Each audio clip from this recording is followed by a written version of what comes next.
ni ndugu yangu, ni rafiki yangu, tumejuana naye kutoka zamani, lakini kisiasa kila mtu ameenda kivyake. Yes. Tumekubali kila mtu aende njia zake.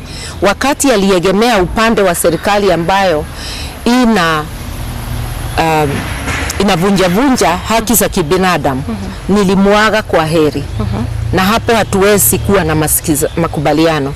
Lakini kama binadamu ni ndugu yangu, hata ndugu mmezaliwa na yeye, mnaweza kosa kusikizana.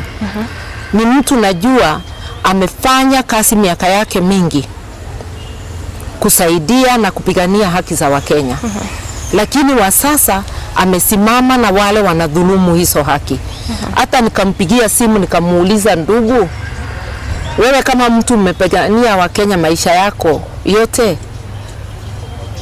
usumbuliwi na hii mauaji ya kiholela na mambo yote inaonekana na ufisadi? Nikamwambia pengine hii ni wakati ujifikirie na uondoke upande huo. Na nikamwambia tusizungumzie hiyo hoja, nimemwachia afikirie. Mimi namuomba hata sasa atoke hiyo upande, rekodi yake